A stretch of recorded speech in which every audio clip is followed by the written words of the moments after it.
The following account is real. Names have been changed to protect the living and the innocent. This journal contains language and content that may not be suitable for all listeners. You know how when I say the name Michael Jordan, you immediately think of basketball? Well, sometimes being so good at something means your name becomes synonymous with the thing you did.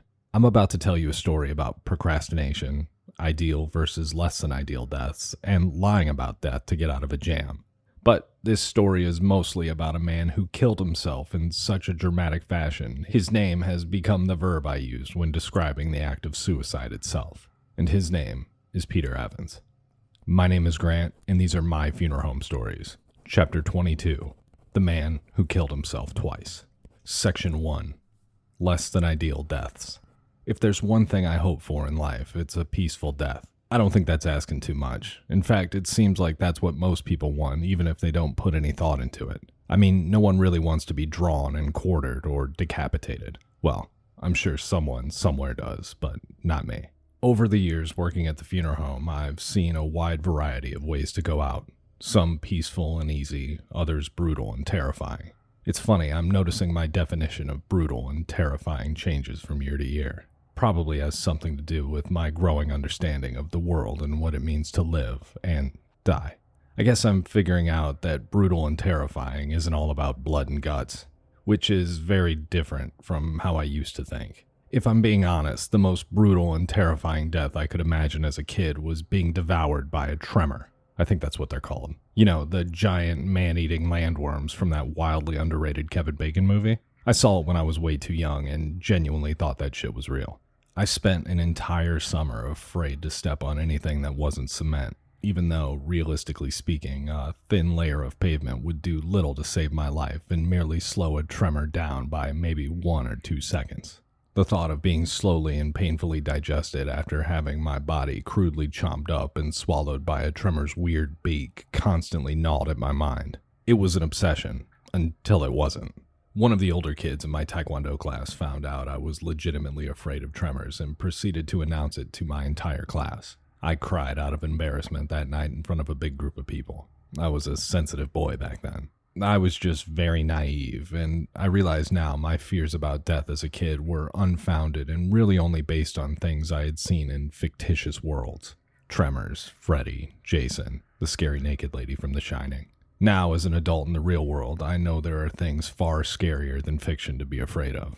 When you're younger, you tend to focus on the physical pain of death and not enough on the psychological effects of death on the person dying. It's easy to be more afraid of dying in a car accident or shark attack than it is to be afraid of dying from something like ALS or cancer, because those things appear to be scary, and their aftermath in terms of brutality is very quantifiable. Youthful imagination being what it is, you can actually feel the pain of being impaled by your steering column or feel hundreds of shark teeth pierce and tear through your flesh when you really press yourself to think about it. It's much harder to imagine the pain and internal torment of disease when you're a kid, since there's no real spectacle made while dying. Other than a gradual change in appearance, to a child it seems like the person dying just gets a little older and thinner between every visit. Nobody's being dismembered or maimed, so death by disease just isn't all that scary. But the older I get, the more I realize that deaths like car accidents and shark attacks aren't deaths you should be afraid of at all. In fact, I might argue that those types of deaths are the ones you should hope for. Sure, they'll leave a grisly scene and fuck up the possibilities of an open casket, but they happen so quick your brain can't even comprehend what's happening in the moment, and life just ends. It only takes a second, and honestly, that's the way we should all want to go out. No onset, no suffering, just death. This type of death will always be ideal regardless of its aftermath. I mean, sure, it's tragic, and you're probably in pieces on a highway somewhere, but who cares? You're dead, and you probably didn't see it coming. Sure, it sucks for your family, the people sitting in traffic, and the people like me who get paid to scrape you up. But if you don't see it coming, how bad could it be? I suppose I could be wrong, though. I've never died before. But I think it's safe to assume the quick, surprising deaths have got to be better than the ones you see coming from a mile down the road. I mean, think about it. Dying from something like ALS or cancer can take years and wreak just as much havoc on your morale and mental well-being as it does your body, slowly wearing down whatever internal strength and mental fortitude you have down to nothing, eventually turning your body into a prison, making everything impossible and converting everyone you know into a caregiver. Eventually, I imagine you give up trying to reconcile the difference between the life you once knew and the one you're currently in and just decide the best course of action for all involved is the path of least resistance. This path leads you to the exit. The depression that must come from losing hope along with your physical and mental faculties has got to be unbearable. Dealing with depression when you're fully ambulatory is hard enough, but seeing friends and family slowly resent you and your condition while being forced to tolerate your constant need for care must be dark. Like, exceptionally so. This type of prolonged death is obviously not an ideal one, at least for me. You'll get an open casket, but at what cost? I don't want to live long enough to see myself become a burden on the ones I love.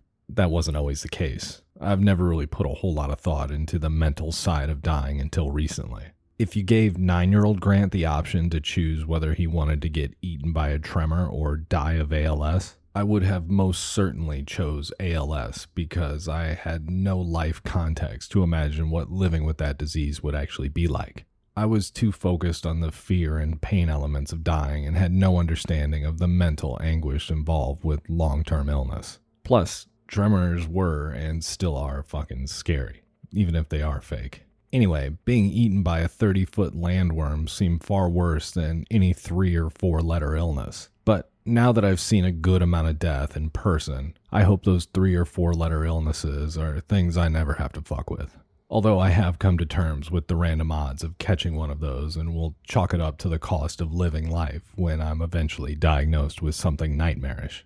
Thinking about it in those terms, as one of life's little surprises, makes it a lot less scary now that I'm thinking it through. I mean, there are much worse ways to go.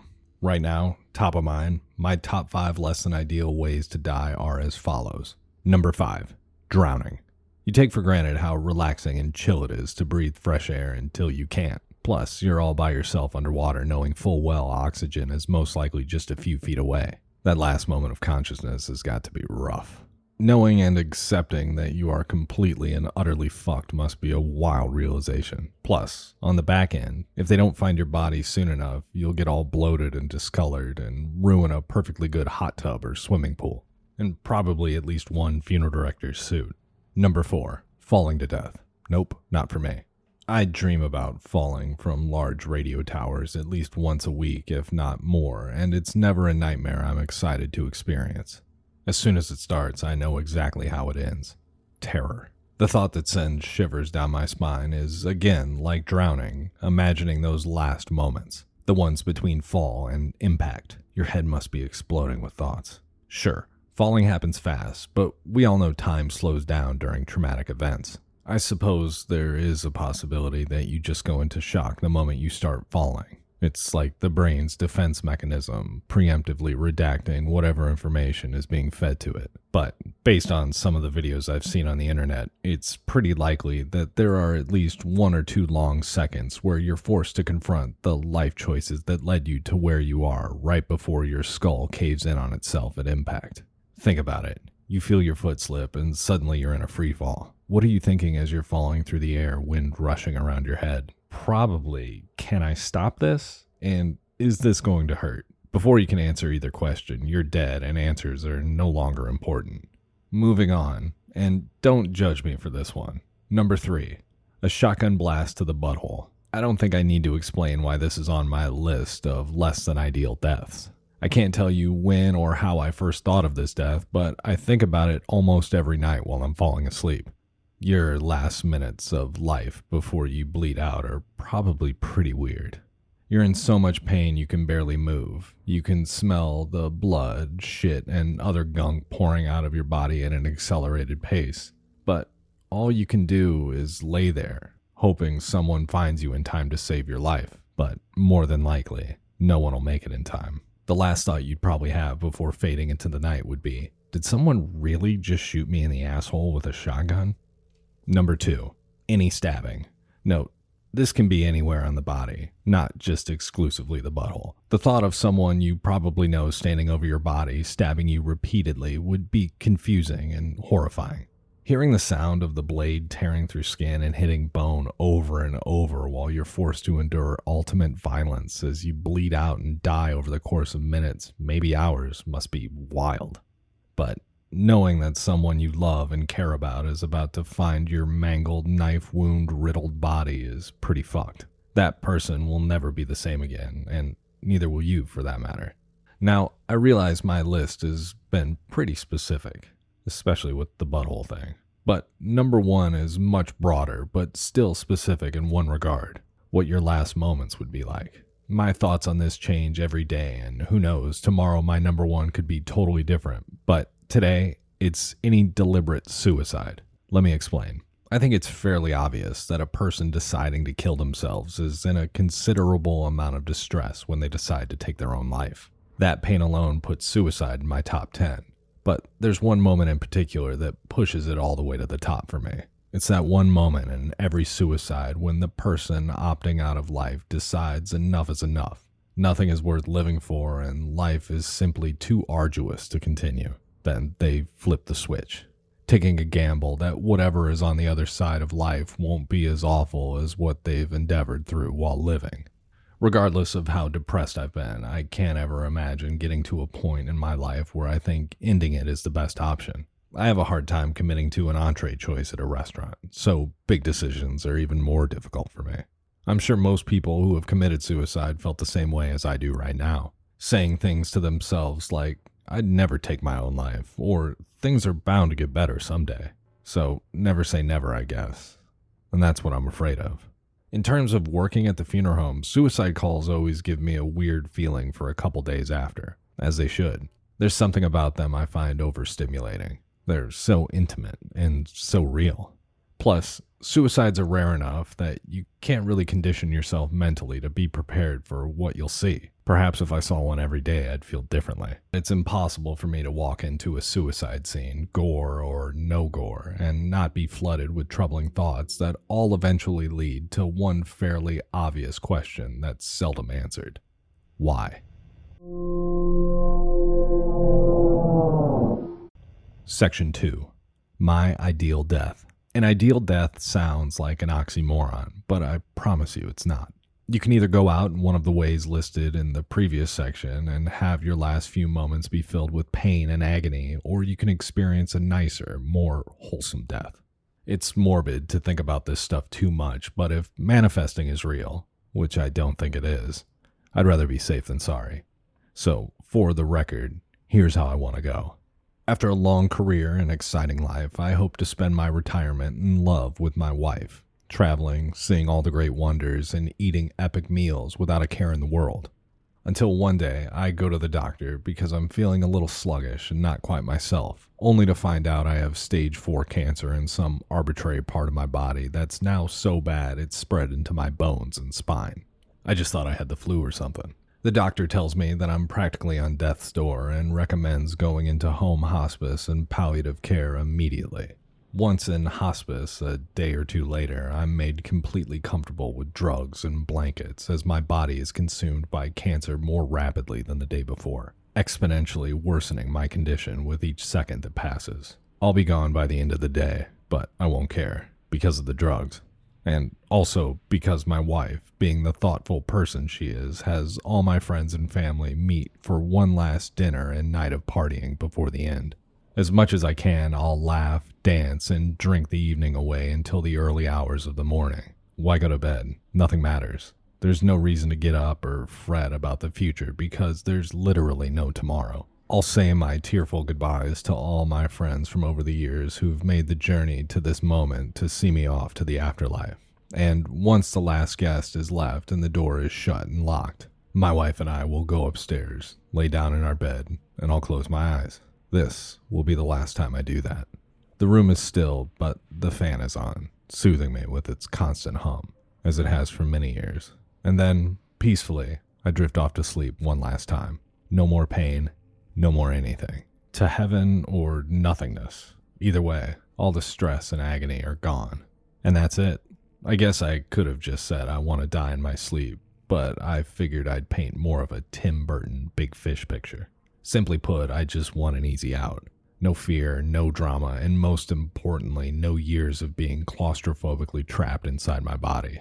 But, let's face it, I'll probably end up bleeding to death from a gunshot wound to my asshole. Section 3. The Assignment. I hate high school. I'm 16 years old. It's the Wednesday before Thanksgiving, and I'm spinning. I was just told by my teacher, Mr. Pulliam, that I'm in danger of failing his postmodern literature class. And the only way to dig myself out of the hole I'm in is to do extra credit over the long weekend and turn it in first thing Monday morning. This wouldn't be a problem if the extra credit were a worksheet or answering a couple prompts with short essays. But this assignment is a doozy. It's an 8-page paper, double-spaced, about the dangers of procrastination. This particular theme was chosen for me by Mr. Pulliam because of my inability to turn in writing assignments on time over the course of the semester so far, ultimately leading me to the position I'm in now. When Mr. Pulliam told me my option for extra credit, I could hear the joy and lift in his voice as he watched my soul leave my body when I realized my extra credit wasn't some bullshit assignment and would ultimately consume my entire 4-day holiday weekend. What a dick. Mr. Pulliam is one of those teachers that takes pleasure in punishing his least favorite students, and I sit firmly upon the top of that list. Rightfully so. Mr. Pulliam and I have had quite the student-teacher rivalry over the last several months, and it all started when I called him Pedo Pulliam after he gave me a detention for having my shirt untucked and violating our school's dress code. I know, pedo isn't the nicest name to call someone given its implications, but I felt it was fitting considering his weird close relationships and favoritism to some of my classmates during lunch hours and in between classes that the entire school has noticed and been gossiping about. I can't help it that I called him out. We all call him a creep behind his back, so in a moment of anger, I said, fuck it. Every school has a Mr. Pulliam. He's the type of teacher that hangs out with female students in his classroom with his door closed for extended periods of time. And that's weird. I'm sure he would say his behavior is benign, but a group of us have our doubts about his motives, especially after he showed up at Margaret Ganoth's house last year after our winter formal and totally weirded everybody out, getting way too drunk and oversharing his feelings on adulthood before driving drunk home to his wife and grade school-age son and daughter. What's a grown man with kids doing getting hammered and trying to hang out with a group of 16 and 17-year-olds? Pedo shit, right? The dean of students gave me an in-school suspension for 1 day for my little nickname for Mr. Pulliam, but listened intently to my concerns about his inappropriate behavior. Judging by the dean's reaction, it didn't seem like it was his first time being confronted with the troubling information about Mr. Pulliam. And not long after, my friends and I noticed that his closed-door powwow ceased and all of his student meetings were taken in the library or cafeteria so he could be easily audited by those who found him suspect. And he has me to thank for that. I know for a fact he hates me, but I'm not sure if it's because of my ridiculous allegations or because I stopped whatever weird grooming game he was playing during his free periods. I'm convinced it was the latter. I literally hate Mr. Pulliam with all the fibers in my being and hope he dies in a car accident on his way home from school today so I don't have to do this paper. The only reason I took his class was because I needed a lit course, and when I saw postmodern literature, I imagined a semester of discussing the heady works of Bret Easton Ellis, David Foster Wallace, and other three-named authors that appeal to my weird sensibility. Within the first week of class, I realized to my horror that this semester's work was going to focus primarily on the analysis and composition of postmodern poetry. Yuck.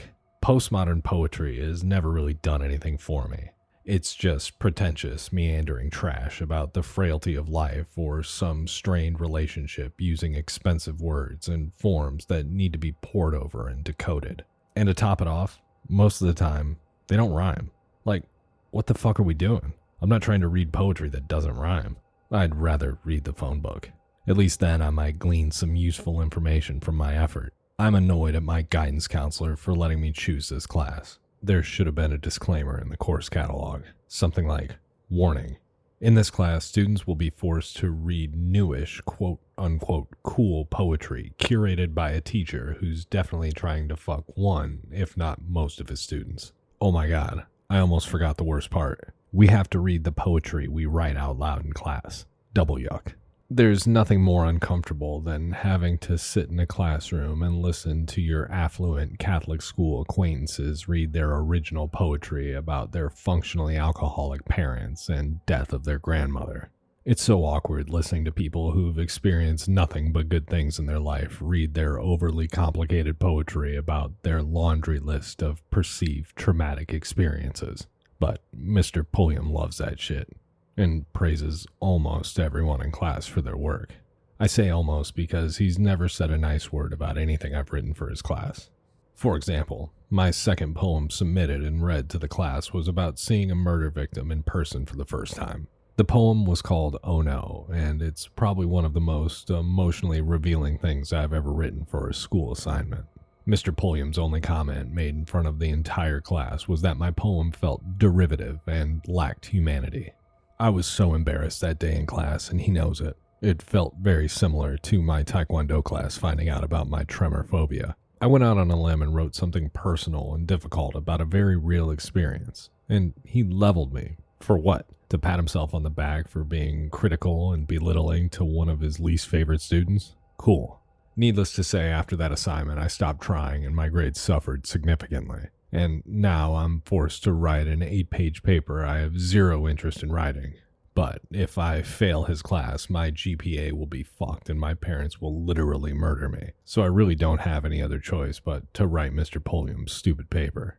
On the bright side, at least it's about something I know. Procrastinating is kind of my superpower. So if anyone is aware of the cons, it's me.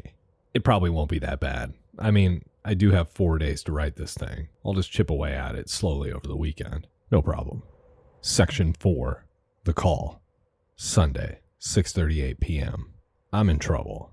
I'm sitting in my bedroom staring at a blank Microsoft Word document with my hands hovering over the keyboard waiting for inspiration to strike, but it hasn't. I can't think right now. I just had a giant plate of over-microwave Thanksgiving leftovers, and all I want to do is slip into a coma. The house phone rings, waking up Carter, who's been asleep behind me on my bed for almost an hour. It starts to ring a second time, but stops midway through. Good.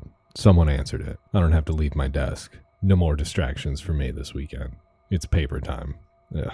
Who am I kidding? I can sense the insincerity in my own thoughts. I told myself on Wednesday that I was going to chip away at this thing, but put zero effort into actually making that happen.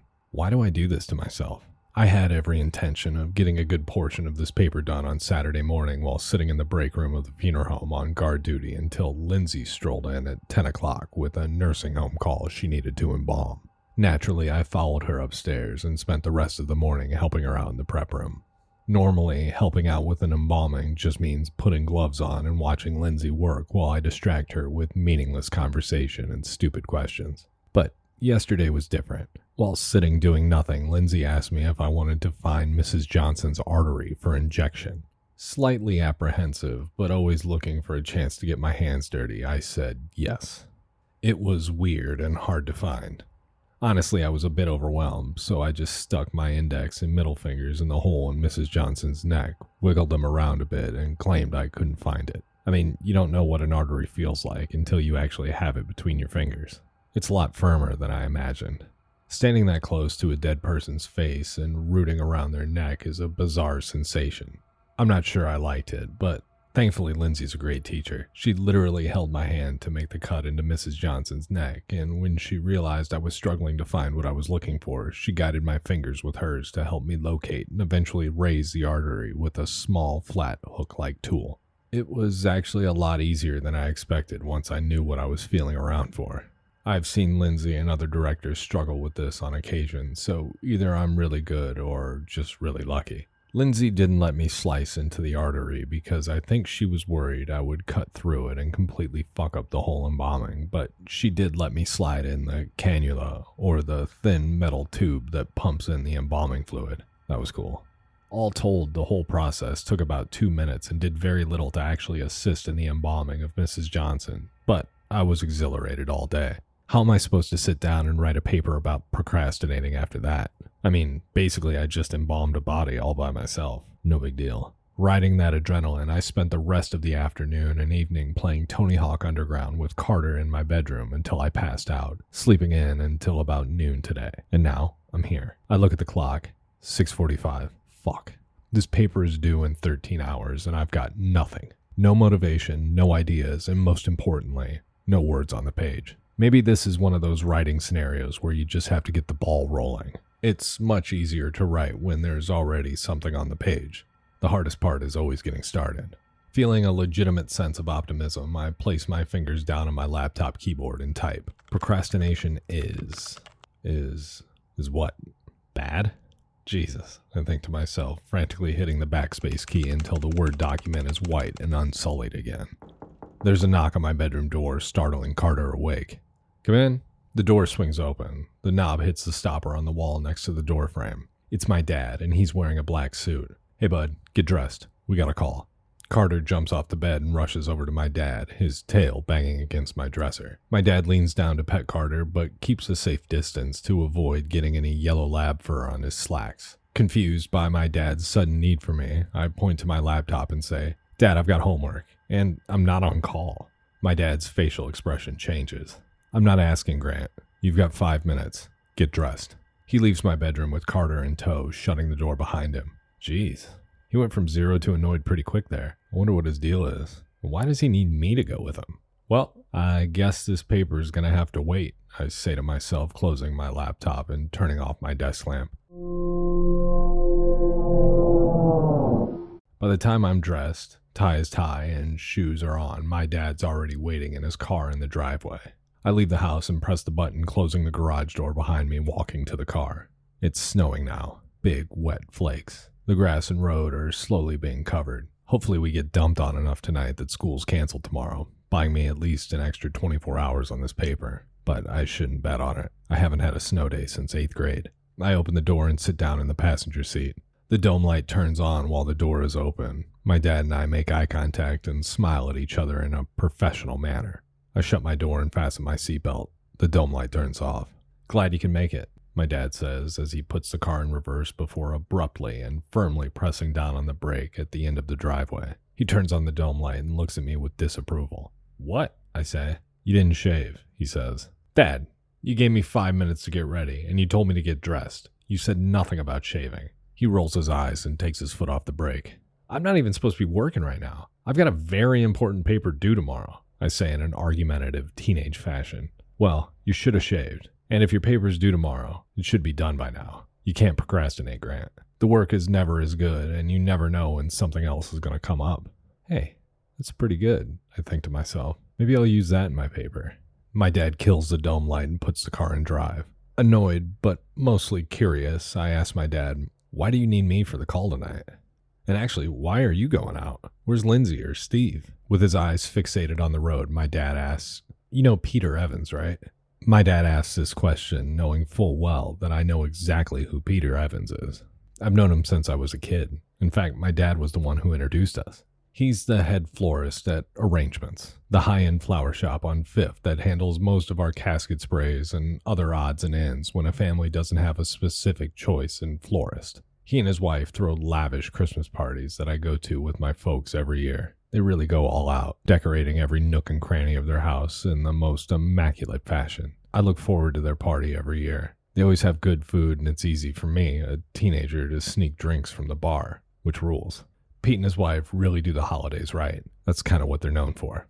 Yeah, Dad. Of course I know Peter. Did his mom or dad finally die? I ask, knowing that both of his parents have been battling cancer for the last several years. No, he did, my dad says matter-of-factly. What? Are you serious? He's only like 50-something. Was it a heart attack? I ask. My dad shakes his head, looking out the window, checking for cross traffic before pulling out of our neighborhood. No, he killed himself, he says in the most blasé fashion possible. He killed himself? What the fuck? I mutter out loud. My dad slaps my arm and says, hey, language. Sorry, I say half sarcastically. Several minutes later, my dad and I arrive at the funeral home and are loading the cot into the van, double-checking it for clean sheets and gloves in the front pouch. We're good. Now that we're on our way, I see my burnt CD copy of Tools Lateralis tucked under the visor on the passenger side. Oh, damn. I've been looking for this CD for months. I must have left it in here over the summer when I went out with Lindsay. Always enthusiastic to expose my dad to new music I've discovered, I slide the CD in the slot, turning the stereo on automatically. The first notes of The Grudge ring out through the van and startle my dad, making him jump. Before the counter on the digital dial even reads 7 seconds, my dad, without expression, turns off the radio and ejects the CD, placing it in between the visor and roof above his head. Well, I guess we won't be listening to any music this evening. I can sense my dad's anxious about this call as we get closer to Peter's house. He's normally not very chatty, but he's never really this quiet. We've been on calls together before, and there's always been some level of father-son small talk. You know, how's so-and-so, and do you like your teachers this year? That sort of thing. His silence doesn't go by unnoticed, making me slightly uneasy. We make the left-hand turn into Peter's neighborhood, and I expect to pull up to a home lit by 1,000 small twinkling lights with wreaths and garland everywhere, as this is the only way I've ever seen Peter's house. But instead of the Christmas cheer I expected, we're greeted by darkness. No floodlights, no inside lights, nothing. The house would appear completely abandoned if it wasn't for the police car sitting in the driveway, presumably with a police officer inside waiting for our arrival. Before my dad pulls into the driveway, he slows to a stop in front of the house, looks at me and says, "This is probably going to be a lot." The answering service relayed that things are pretty grisly in there. "Can you handle this?" Perplexed by the concern in my dad's voice, I think about it for a second and say, "Yeah, I'll be fine." "Okay," he says, pulling the van into the driveway next to the police car. That feeling of unease I was picking up on earlier is now turned into almost full-blown panic. What the hell are we walking into? My dad has never been this concerned about my capacity to make a removal. What does he know, and why isn't he telling me anything? Peter never seemed like the suicidal type. He was so outgoing and gregarious. Plus, he was also a major clean and neat freak. Everything about him, his hair, his car, his house, all of it, spotless. If you told me Pete was going to commit suicide, I would imagine him hanging himself or taking pills to avoid making a mess and ruining he and his wife's things. Apparently, this isn't the case tonight. My dad and I get out of the car and walk to the back of the van to unload the cot. It stopped snowing now. Well, so much for a snow day, I think to myself as the officer greets us at the van. "Hey, Bill," the officer says to my dad. "Oh, that's weird. My dad knows this guy?" "Hey, Frank, how's your night going?" "It's interesting," he says, pointing at the pavement directly in front of the garage door, highlighting a large pool of blood that's coming from the other side of the closed door. Jesus, what did Pete do? I see my dad look down at the blood, and without hesitation, he asks the officer, "How's Sally doing?" Frank clears his throat and says, "She's a mess. She found him about 2 hours ago when she came home from Christmas shopping. The garage door wasn't opening because Pete disconnected the power, and when she saw the blood in the driveway, she knew he was dead." The officer appears to get emotional. Officer Frank must have known Peter too. I mean, it's not hard to believe. Everyone knew Peter, and everyone loved him. The officer turns and motions for us to follow him with the cot to the front door while saying, "Sally's at her sister's house now. She left me the key to lock up when we're finished and wanted me to tell you she'll call you in the morning." This is weird. I've never had a family just leave their house key with a cop before. We step into the house, and it's in a totally different state than I've seen it before. The layout is basically the same, sans the Christmas trees and decorations that I'm used to seeing while attending their parties, but it's dark, like eerily so.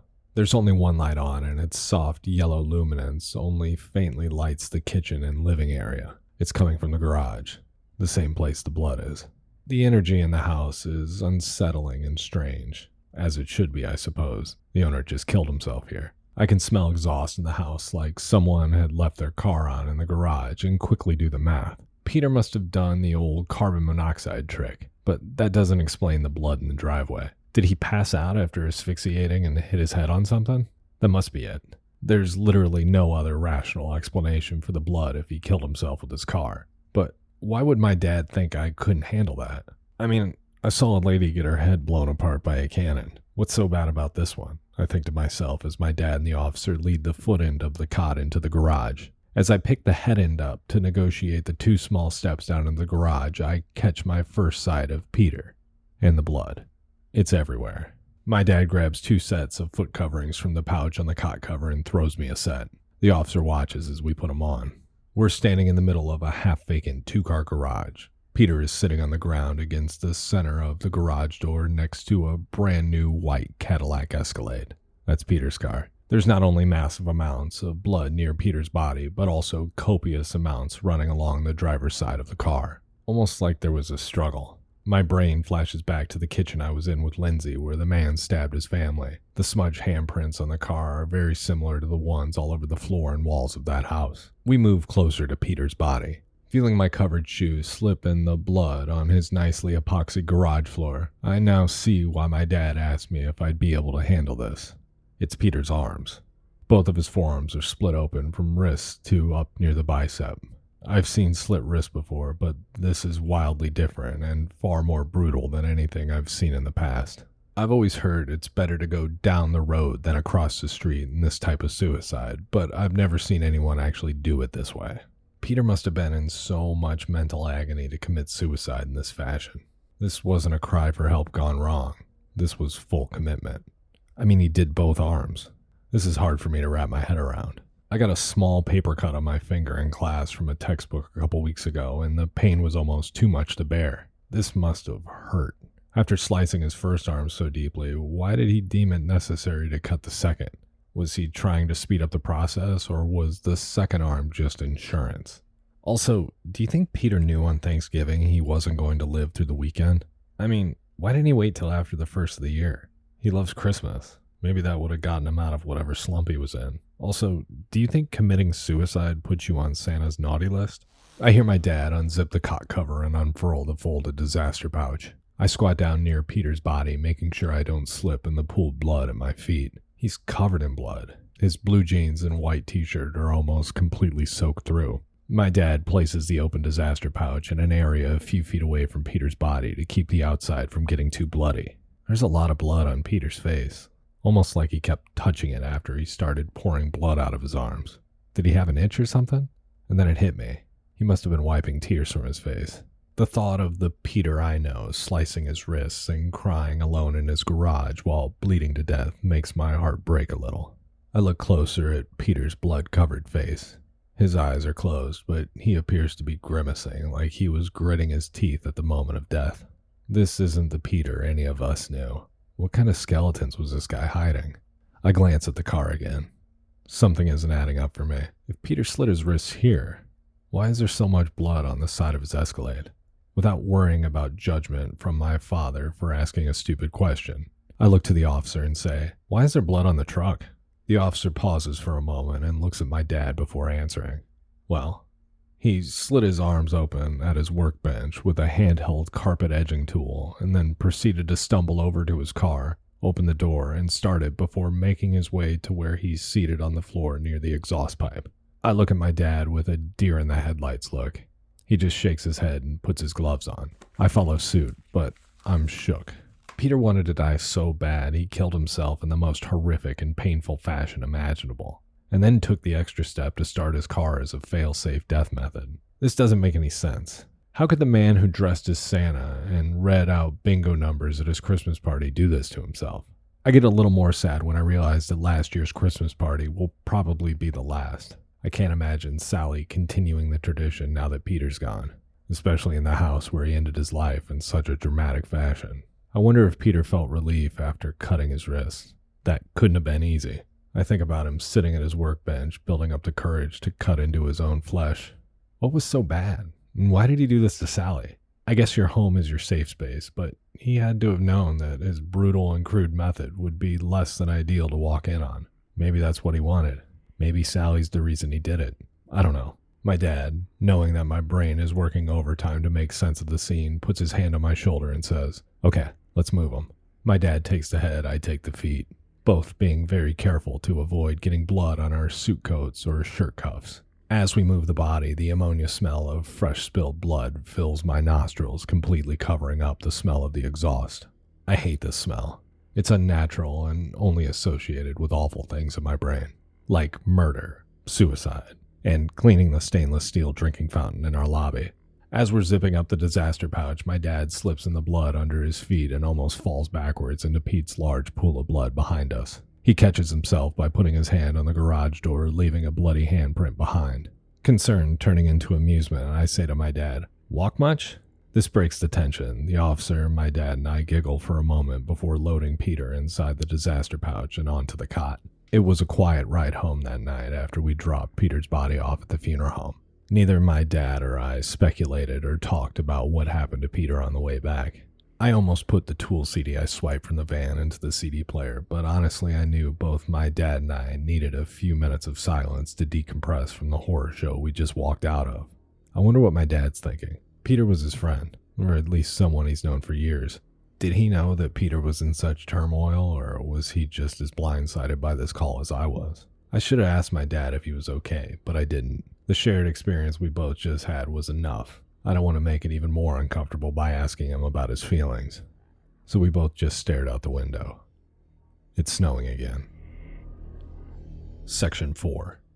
The Excuse. Monday morning, 8:30 a.m. Well, I got the paper done just in the nick of time. I didn't sleep a wink last night. After I showered off the funk from the call, I just sat on my bed with Carter thinking about Peter, forgetting entirely about my paper until about 3:10 a.m. At that point, I decided to hammer a pot of coffee and just get it done. It's 9 pages total, but I'm pretty sure after page 4 I just repeated the same sentiment with different words over and over. But, I mean, how much can one high schooler possibly say about procrastination? It's not pretty or eloquently written, but it's done. From my experience, I've learned that most teachers don't want you to fail their classes, so they're pretty lenient while grading extra credit. Just make an attempt and you'll be in good shape. I don't think Mr. Pulliam will bring me up to an A for my effort, but I could imagine a B. As long as it's nothing lower than a B-, my parents won't care. My folks don't expect straight A's and only tend to get a little hot when I bring home report cards with C's and below on them, saying things like, "Why are we paying so much for that school if you're not going to apply yourself?" You know the drill. 3:01 p.m. The bell rings. Standing in my locker, gathering my things to escape school, I feel a tap on my right shoulder. It's Mr. Pulliam. He's holding my paper, and he doesn't look happy. "What is this?" he says, holding it up to my face. Well, if I had to say, it's my paper, Mr. Pulliam. Grant, this has to be the laziest attempt at extra credit I've ever seen. Half of it doesn't make any sense. This is a 0. You're going to fail my class. Are you really this fucking dumb? Can a teacher talk to me like that? Insulted, I feel my blood boil into my eyeballs and clench both of my fists. I want to knock every tooth out of his skull and shatter his orbital bones with my Doc Martens. But I know that will be less than productive. I've got to do something. I've got to think fast. I can't fail this class. I got it. Timidly, but calculated, I do something I've never done before. This is a bit of a gamble, but you can't win if you don't play. I use the anger I'm feeling in this moment to well up tears in my eyes and stretch the truth. My uncle killed himself this weekend and I had to pick up his body. I'm sorry. I was distracted. It was a very hard weekend for our family, I say, watching his facial expression change from anger to concern. It's working. He doesn't know who my uncles are, and he really has no way of fact-checking my story. He doesn't know I actually spent most of the weekend playing Tony Hawk and napping. He just thinks I suffered a major traumatic event, which I guess I kinda did. For a second, I feel guilty using Peter's death in this way, but I'm failing, and why not give it a try? "Oh my goodness. Grant, are you okay?" Mr. Pulliam says. I can't believe it, but he bit. I told you guys Mr. Pulliam loves trauma. He rolls up my paper and puts it in his back pocket, putting his arms around me and giving me a hug. Ugh, I didn't really expect all this. After breaking the hug, he says, I used to be a grief counselor, and I've been helping some of the other students deal with some personal losses, and if you ever want to talk, just stop by. Oh my God. I told everyone this guy was a pedophile for having kids in his class, and it turns out he was counseling them. I'm a dick. I just nod my head and look at my shoes. Before Mr. Pulliam walks away, he tells me he'll give me till the end of the week to make revisions on my paper. Turning into my locker, I look at myself in the small magnetic mirror on the back wall and grin, wiping the tears from my eyes. Holy shit, it worked. Sorry, Peter, but it had to be done. And now I have 4 more days to restructure and revise this paper properly, knowing full well I'll put it off to the last minute, 'cause that's what I do. I really should try and put some effort in this, though. I can't afford an F on my report card. My parents will ground me all spring semester, and if that happens, I may as well Peter Evans myself. My name is Grant, and these are my funeral home stories. Hopefully you enjoyed this episode.